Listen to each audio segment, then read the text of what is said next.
Et coucou tout le monde. Et comme je vous l'ai annoncé lors de la vidéo du 1er janvier, la nouvelle année, on va se faire un petit tour d'atelier. T'as vu PFP, je me la pète avec ta veste que tu m'as offerte, magnifique. Je l'ai pour la saison, là je la porte tous les jours dans l'atelier ou même quand je vais rouler. Donc encore merci à toi. Petit aparté, on se fait un petit tour d'atelier, je vous montre un petit peu tout ce qu'il y a chez moi, on va dire. On va se faire un petit tour côté coutellerie et puis côté RC. On est parti. On commence par le petit coin coutellerie. Donc là, pas trop de changements côté coutellerie. J'ai pas fait de couteau depuis, ça doit faire au moins 3 mois, 4 mois maintenant que j'ai pas touché aux machines. Donc comme l'année dernière, ça a pas trop changé. Je vous refais un petit tour rapide. Le four de trempe. Donc c'est là-dedans que je monte les lames à 800 et quelques degrés suivant l'acier. Ensuite, je trempe ça. Donc ça, c'est grâce à un abonné qui m'avait conseillé de prendre un bac à poisson et mettre de l'huile dedans, justement pour faire la trempe de la lame. Donc voilà, j'ai investi dans un petit bac à poisson sur le bon coin.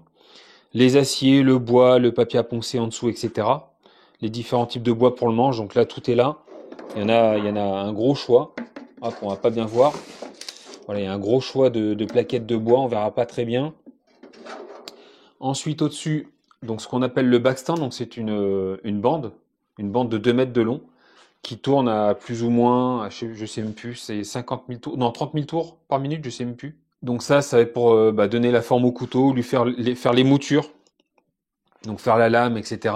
J'en ai un plus petit ici, donc ça c'est plus pour travailler les manches. Ensuite ici, nous avons tout ce qui est petit outillage, l'appareil pour faire les électrolyses. Donc je me suis une petite batterie et puis là-dessus je peux faire des gravures, les petits outillages, serre-joints, etc. Enfin voilà, ça c'est tout ce qui est nécessaire pour travailler les lames. Ensuite, là, je me sers d'une scie à ruban. Donc, c'est pour tout ce qui est découpe des plaquettes, plaquettes de bois ou même pour faire des projets menuiserie, on va dire. Ici, on va retrouver une perceuse à colonne. Donc là, c'est la PBD 40. Si jamais il y en a qui regardent, qui se demandent, c'est un modèle plutôt sympa et attractif. C'est pas la meilleure qualité qui est, mais à ce prix-là, franchement, ça fait le travail et ça perce plutôt droit. C'est pas un truc d'usineur non plus, mais ça fait bien le boulot. Très franchement, ça fait pas mal le boulot. Et puis voilà un petit peu bon l'atelier, je vous montre, y a pas de secret. Voilà un petit peu l'atelier à la maison. Donc j'avais pas mal de choses pour travailler le bois et notamment, et également évidemment la coutellerie. Donc là j'ai le côté charge ici. Toutes les lipos, etc. c'est là-haut. Moi j'ai plein de sacoches. Toutes les lipos sont dans les sacoches anti-feu. En dessous j'ai de quoi me laver les mains, etc. Là c'est tout ce qui va me servir pour faire les entretiens ou les mises en charge quand je bosse juste à côté. En dessous, là je suis sur quelques révisions. Avec mon petit compresseur, ça pour moi c'est un indispensable. Un compresseur c'est un indispensable pour moi, je trouve. Et là on va se diriger, voilà, hop, l'envers du décor. Donc voilà, ça c'est ce qu'on m'avait très gentiment imprimé, un collègue qui m'a imprimé ça. Donc ça c'est Max, merci Max. Je l'ai toujours. Et on arrive dans l'atelier. Donc voilà, l'éclairage, hop, je vais pas, hop, c'est un gros spot. Donc ça c'est du AliExpress les deux là.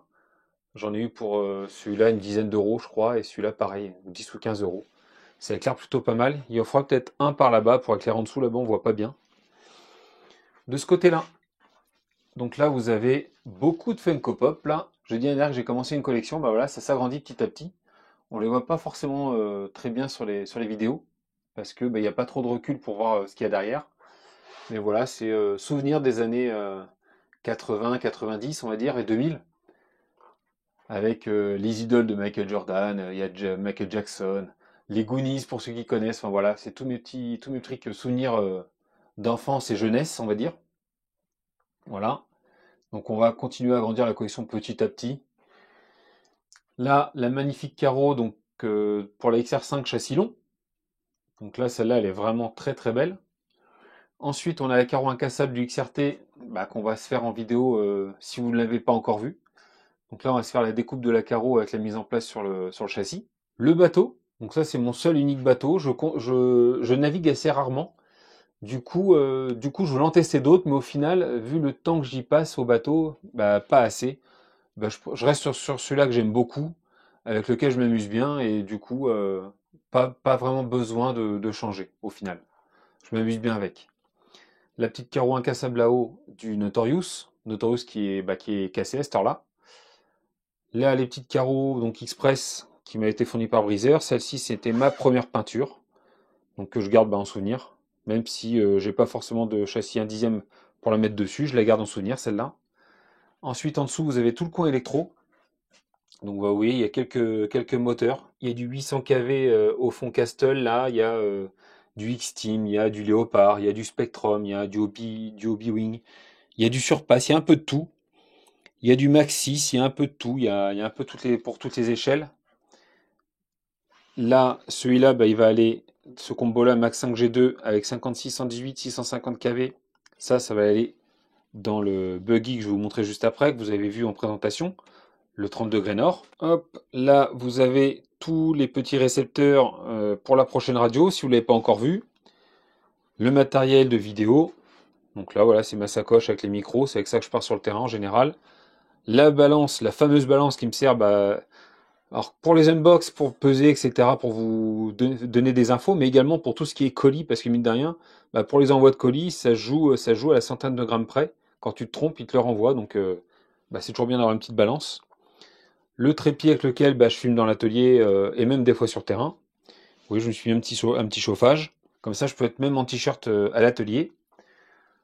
Le 30 degrés nord, donc là pour l'instant je ne l'ai pas encore touché, mais ça ne serait tardé. Je vais commencer à m'en occuper, à faire une vidéo démontage pour regarder un petit peu comment sont les diffs, comment est bah, alors, la spool centrale, c'est pas vraiment une spool, mais justement on va voir comment c'est fait à l'intérieur. Les quelques petits cartons que je garde, voilà, parce que ça fait un peu de décoration plutôt qu'un mur blanc en placo derrière. Je trouve ça plus sympa d'avoir des images d'RC. Le XRT. Le XRT, donc lui, ben, j'ai fait combien? J'ai fait 5 runs avec pour l'instant. Et ma grosse déception, bah, c'est les mousses. Les mousses arrière là qui sont mortes. Voilà. La machine a 5 packs et la personne à qui je l'ai acheté avait dû faire un pack avec maxi. Voilà, machine, bah, il faut refaire les mousses. La R5 Turbo, elle est toujours là. C'est la RC que j'ai depuis le plus longtemps. Et bon, on en reparlera peut-être que, on va voir. Le Swiss Master, que j'apprécie de plus en plus à rouler. Il y a quelques points d'attention à avoir. L'épine de cardan et cardan central. À part ça, honnêtement, bah, j'ai eu aucun souci avec, hein. Depuis que j'ai mis le combo B-Wing là, il est tout simplement génial. Ensuite, dans un petit souvenir, bah là, caisse de pompier, caisse de moto, c'est on va dire l'ancienne vie. Voilà, ça fait des petits souvenirs. Ils sont pas forcément visibles sur les vidéos, mais voilà, c'est un plaisir pour moi de les avoir. C'est personnel. Avec en dessous, bah voilà, les petites licences, les petites licences quand je faisais de la moto et les souvenirs 24 heures du Mans. Voilà, ça c'est les souvenirs que je garde. La petite affiche qu'un collègue m'avait fait lorsque j'avais atteint 100 abonnés sur la chaîne. Bah là aujourd'hui on est plus 1500, donc voilà, c'est un réel plaisir. Et je vous remercie encore pour ça d'ailleurs. Ça, bah, le cadeau de madame qu'elle m'avait fait avec le t-shirt, je l'ai toujours évidemment. C'est en bonne place dans l'atelier. Encore quelques Funko Pop. Là, ça va être l'atelier, tout ce qui est soudure ou choses un peu précises, on va dire, quand je fais surtout de la soudure ici en fait. Surtout de la soudure. Il y a le petit fer à souder là. Je me suis pris. Ah, je me suis trahi, on a vu ce que c'était. Ah, ah. Je sais pas si vous l'avez déjà vu la vidéo de Box, donc c'est pour ça j'essaie de cacher un petit peu. Toutes ces petites boîtes là, ça vient d'Amazon. Alors c'est vraiment pas mal. Par contre, quand il fait froid, parce que je l'ai amené sur le terrain, bah j'ai pété direct un petit support, parce que là vous pouvez les transporter comme ça, les 4 boîtes, ou alors les détacher. Et puis j'ai fait du petit dessin dessus pour repérer toutes mes visseries. Donc ça c'est tout simplement génial. En dessous, la boîte à outils de terrain. Tout ce qui est huile, produits de nettoyage, les brosses à dents, les chiffons, etc. C'est ici. Dans mon petit carton là, c'est tout ce qui est notice des véhicules. Donc dès que je revends une machine, bah, c'est là que je viens chercher la notice. Ou dès que j'en achète une, bah, c'est là que je la mets évidemment. Et puis ensuite, voilà, c'est tout ce qui est outillage. Donc on s'est fait une vidéo sur les outillages indispensables ou pas à avoir. Bah là, tout est regroupé ici. Tout ce qui est coupant, voilà, j'ai fait un petit tri comme ça. Là, c'était l'ancienne boîte des visseries, donc voilà, j'ai laissé un petit peu, on va dire en bazar celui-là pour l'instant. Ensuite, là, c'est des pièces, tout ce qui est Obao. Même si j'ai plus beaucoup d'Obao, j'ai plus que le 8SC. Là, on a tout ce qui est ventilation, corne de cerveau, etc. Ça va être ici. Je me suis fait un tri, tout ce qui est soudure. Ressort amorto, c'est là, ça va du 1/8e ou 1/10e, même 1/10e jusqu'au 1/5e. Donc vous voyez un peu la différence. Comme ça, vous voyez un petit peu. Ça, c'est un 1/10e. Et là, c'est un 1/5e. Petite différence de taille. Ensuite, on continue. Là, c'est toutes les pièces Lexan que je récupère. Donc ça peut me servir à faire des protections ou autres. Protection par exemple des bavettes à l'arrière pour protéger la transmission à l'arrière, les triangles, etc. Bac Arma, ça c'est ce qu'on m'avait donné. Tout ce qui est fixation de carreaux. Donc voilà, j'en ai plein de sortes différentes, donc je les mets là. Ensuite, ici, on va avoir tout ce qui est roulement, couronne et pignon, évidemment, avec toutes les tailles, les 32 dp, les 48 dp, 64, M1, M8, etc. Si vous voulez qu'on se refasse une vidéo sur tout ça, n'hésitez pas, on peut se le faire, il n'y a pas de problème. Ici, c'est tout ce qui est bricolage, on va dire, du Riesland. Donc ça, c'est du AliExpress, ça m'a coûté 1,50 €, je crois, il y a 100 Riesland. Là, pareil, j'ai pris plusieurs tailles. On a des velcro, on a des bacs à lipo. Voilà, j'ai plein de petites choses ici qui peuvent servir. En dessous, c'est tout ce qui est sticker. Alors de la chaîne, mais aussi des copains qui m'en envoient ou éventuellement des magasins, des machines, etc. Et enfin, tout en bas, c'est quelques factures que je garde au cas où. Ensuite, on va passer aux machines. Alors là, c'est la petite collection. Donc ça, c'est le petit trophée gagné en 2024 chez Batteur C34, un petit concours de crawler qui avait été très sympa. Ensuite, mon premier trophée de la Chips, le faible. Oui, c'est moi le faible parce que je craque très souvent, peut-être un peu trop, au goût de madame. Mais voilà, ça me permet de présenter des choses et moi de tester de nouvelles choses. Là, c'est tous les petits cadeaux. Voilà, c'est bon, je me disperse un petit peu, mais là, c'est tous les petits cadeaux. Les petits goodies des copains, batteur C34, RC Cactus. Là, c'est le meilleur papa. Voilà, c'est les petits trucs des copains et la famille. C'est mes petits souvenirs perso. Ensuite, on a les stickers de toutes les chaînes des copains. Donc, batteur C34, Mani, SS Body, Charles, RC Garage 57, Croc RC, Pop Toy, Max de RC, RC Garage 27, Bruno, Breezer. Et il me manque un sticker que j'ai pas mis.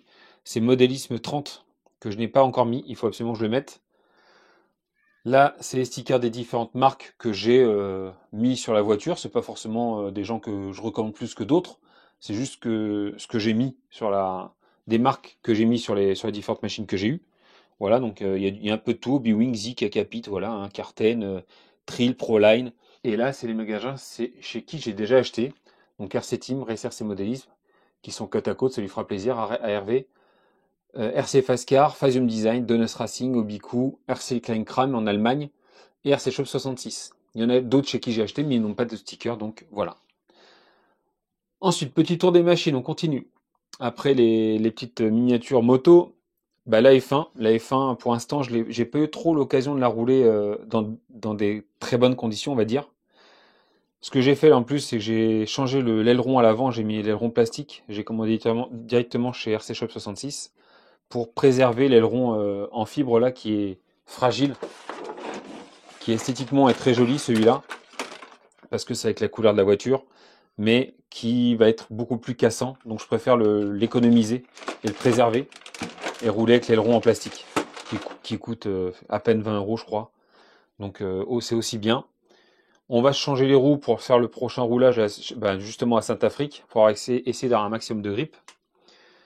Ensuite, nous avons la SNRC, donc châssis carbone, à ces châssis classiques à 1/8e pour l'instant là. Mais on va bientôt se faire un changement pour passer sur le châssis en 360 mm, qui est fourni, je vous rappelle, dans le kit SNRC. Ensuite, le petit hélico que j'ai pas encore eu l'occasion de tester. Je vous ai même pas fait l'unbox encore celui-là. Vous le verrez prochainement en unbox et dès que le temps me le permettra, je vais le tester. Peut-être dans 2-3 jours, je vais pouvoir le tester, vous faire sortir l'unbox. On en reparlera. Le 8SC, lui, voilà, il est tout simplement magnifique. Pour l'instant, je le roule uniquement sur parking ou piste éventuellement. Mais je pense que je vais le repasser prochainement en tout terrain pour aller m'éclater un petit peu avec, notamment au bois de rose. Pareil, la Promoto ici, on va se la repasser prochainement en tout terrain. Parce que maintenant que j'ai la pistarde, la vraie pistarde que j'ai roulé 3 packs pour l'instant. Pour l'instant, je m'entraîne, je vous ai filmé juste le premier pack. Je m'entraîne encore. J'ai vraiment besoin de beaucoup d'entraînement. J'ai essayé une fois sur piste. C'était tellement glissant que la moto ne tenait pas. Donc vraiment, faut des bonnes conditions pour la moto ou éventuellement des couvertures chauffantes. Elle, je referai peut-être encore un pack. Je ferai un pack mixé des deux pour vous montrer un petit peu les différences. Et après, je vais la passer en tout terrain. La Limitless V2, bah voilà, hein, avec la petite modif qu'on a fait pour la grille de ventilo sur le côté, pour apporter de l'air frais. On va la retester comme ça, voir ce que ça donne. Peut-être que par la suite, on lui installera, hop, je l'ai mis ici, un diff central. On lui installera un petit diff pour voir un petit peu les différences avec la spool. Le Cross RC NT6 modifié, toujours encore de modifications. Là, j'ai reçu les jantes alu pour le Cross RC NT6 et je dois faire des petites pattes pour les cantilevers pour les rabaisser légèrement pour pouvoir coucher complètement les amortos et donner un débattement encore supérieur. Le FMS FCX10 K5 Blazer, donc celui-ci va être très prochainement en vente si ce n'est pas encore fait. C'est pour moi en RTR la machine la plus complète au niveau des options qu'on a sur la radio. Je vous en ai parlé dans la vidéo de vente, elle est vraiment très complète. C'est pas forcément le meilleur franchisseur en RTR, notamment, on l'a dit, à cause de ses pare-chocs qui sont assez bas, mais très franchement, c'est un très beau Scale, bien équipé. Ensuite, le Vanquish Stance. Le Vanquish Stance, ouais, c'est ma bête RTR, on va dire, sur laquelle tu n'as rien besoin de faire pour vraiment t'amuser, t'éclater avec. J'ai eu l'occasion d'en tester un modifié avec un moteur Hobbywing 2300 kV, Fusion Pro, avec des amortisseurs Wolf, etc. Enfin, un servo Savox. C'était encore, on sentait que c'était encore un cran au-dessus. Ça aurait été très intéressant de comparer les deux pour voir un petit peu sur des sites comme Mourez notamment. Et là, le SCG que je suis en train de fabriquer 100% AliExpress. Toutes les pièces de cette machine viennent d'AliExpress pour un budget, on va dire, assez contenu pour ce type de machine, entre 300 et 400 euros, tout compris. Donc là, le but, ça sera de vous montrer un petit peu, prochainement, on va se faire une vidéo dans laquelle je vous montre un petit peu comment j'ai procédé pour le montage, les petites galères, parce que forcément, il y a des petites galères aussi. Ensuite, en dessous, on continue. On a tout ce qui est pneus, roues, crawler. Donc j'en ai pas énormément en crawler. Je pense notamment à JC qui a une étagère complète. On a quelques jantes, j'ai des jantes carbone là, des lestes laiton, des mousses, donc là j'ai des vertes et des bleues. Ensuite en dessous on a quelques carrosseries, du 30 degrés nord, les petits cadeaux qu'on me fait pour vous offrir en tombola. Donc voilà, si jamais vous avez des petites choses à faire gagner en tombola dont vous ne vous servez plus, alors des trucs utiles évidemment, n'hésitez pas à me contacter, ça peut faire des heureux. Ensuite on repart du bas, j'ai quelques petites rampes là que je me sers assez rarement au final. Quelques cônes, ça qui me servent beaucoup sur parking. Là, la carreau du Notorious, parce que le Notorious, lui, il est en convalescence. Il faut le réparer. J'ai cassé une pièce, donc il va falloir réparer ça. Mon petit MJX, donc là, c'est la plus petite machine que j'ai. Et je compte pas m'en débarrasser maintenant, parce que dès que je vais en skatepark avec, c'est celle-là que je prends en priorité. Je ne casse pas. Je roule, je fais des sauts de cochon. Je l'envoie dans tous les sens, ça atterrit sur le dos, sur le ventre, sur la tête, sur les fesses, et elle est toujours vivante. Donc je vais voir jusqu'à quand ça va durer, cette histoire. Ensuite, on repart du haut. Donc là c'est le petit cimetière des pièces cassées. Donc on a le moteur du Irevo 2 que j'avais cassé l'année dernière. Quelques couronnes, etc. que je garde, c'est plus un souvenir, mais un de ces quatre, ça va finir à la poubelle. Le petit volant Tex, avec lequel je m'amuse bien, de temps en temps, quand il n'y a pas trop de vent. Oui, ce qui est assez rare. Eh bien écoutez, je vole ce petit avion, je m'amuse à faire quelques vrilles, etc. C'est très sympa. Le Caracal en 4S, excellente machine, je m'éclate vraiment avec. Maintenant qu'on a trouvé ce qu'il faut et qu'on a adapté un petit peu le pilotage pour s'amuser avec, il est vraiment très agréable et résistant. La Team Magic E4 que je n'ai pas encore monté en électro, il me manquait des pièces lors de la réception, du coup j'en ai recommandé et on va pouvoir aller tester ça très prochainement. L'Oba EPX, que je garde tant que j'aurai pas un autre camion à mettre à la place. Il est vraiment joli en plus, je l'adore, donc il reste à l'atelier. La FT1S qui va être mise en vente très prochainement, j'ai dit les raisons, machine complète, mais voilà, c'est pas trop mon délire, vous le savez. Ensuite la Kyosho Phaser MK2 que j'ai acheté à Wattman, donc là je l'ai même pas encore roulé celle-ci. J'aimerais bien me la tester sur la piste rallye du Bois de Rose. En plus, c'est les petites. Donc, ça, c'est les roues AliExpress, hein, OZ Racing. Dans ce style-là, j'avais les mêmes en blanc. Je les ai peut-être d'ailleurs toujours. Oui, elles sont là. Hop, je les ai ici, c'est exactement les mêmes. Bon là, ça pourrait faire sympa aussi en blanc. C'est exactement les mêmes roues. C'est du AliExpress à, je sais plus, 9 euros je crois. Juste pas oublier de les coller. Derrière, bah, quelques souvenirs du modisme Val d'Argent. Quelques petits gobelets que j'ai récupérés. Là, la Golden Chips. Parce que oui, après la chips d'argent, je suis passé à la Golden Chips. J'aurai peut-être la platine en 2025, qui sait, on verra. Ensuite, on a le crossbow bah, que j'ai cassé il n'y a pas très longtemps. Alors pour moi, mais pour vous, ça commence à dater. J'ai cassé la couronne que j'ai certainement trop serrée lors du changement de pignon. C'est entièrement ma faute là pour le coup. Et on va se changer également le récepteur parce que bah, je me suis rendu compte au bout de 3 packs quand même, il m'a fallu 3 packs pour me rendre compte, qu'il y avait une sorte de gyro dans la direction. Le Fur Team, pareil, qui est là, qui est dans un état exécrable, donc il va falloir réviser entièrement et qui va être mis en vente aussi. Ensuite en dessous, là par contre, on a pas mal de pneus tout-terrain et piste. Donc ouais, on a du 1/5, un 10e, un 8e, il y a un petit peu toutes les échelles là. Il y a un petit peu de quoi faire. On a plein de tests à faire. Là, ce qui me reste du 30 degrés nord, en dessous c'est un peu le bazar, c'est quelques cartons, quelques pièces en rab, là c'est un peu l'étagère bazar on va dire, pour parler poliment. Et enfin, on finit par les radios. Donc là c'est toutes les radios que j'ai, beaucoup vont être mises en vente. Je pense à la CRKT, je pense à DDF 350, la CR6P qui n'y est pas là. La Futaba, là, faut que je la vende aussi. Ça sera pas cher du tout, mais c'est plutôt quali aussi ces radios-là. Celle-ci sera à vendre aussi. Enfin là, je vais en vendre plein. C'est celle de la Dumbo RC aussi, ça. Je vais en vendre plein pour libérer de l'espace et avoir plus qu'une seule radio. J'ai réussi à ne pas vous la montrer, hormis la notice. Et enfin, ici, on finit par le petit établi là que je me sers pour faire mes révisions, etc. Les vidéos. Là, c'est toutes les pièces du Smith Master. Il y en a pour cher de pièces. Ici, c'est tout ce qui est aileron, etc. En dessous, c'est MCD. Donc voilà, toutes les pièces MCD, kit de conversion, etc. De la peinture, de la shogu pour faire des réparations de carrosserie avec de la toile tissée. Là, c'est toutes les pièces crawler. Là, on a toutes les pièces de la Promoto, parce que j'ai 2 kits carénage complets. Et là, enfin, tout ce qui est liquide. Les huiles de diff et d'amorto. Avec de la colle, avec encore un peu de peinture, avec un petit peu de tout. Voilà. Donc voilà pour ce petit tour de l'atelier début 2025. Comme vous le savez, voilà, ça va tourner tout au long de l'année. Si jamais vous voulez refaire un petit tour d'atelier d'ici 6 mois, pourquoi pas avant l'été, là, bon, on pourra se refaire un petit tour. Je pense pas que ça évoluera beaucoup au niveau de l'aménagement. Ça sera surtout au niveau des machines et de toute façon, je vous fais les unbox et je vous mets tous les roulages, etc. Donc, à voir. Sur ce, je souhaite à tous et toutes une très bonne journée et comme d'habitude, bisous, caresses. Ça fait peur, non, comme ça? Non, bisous, caresses. C'est mieux là, hein? Allez, salut!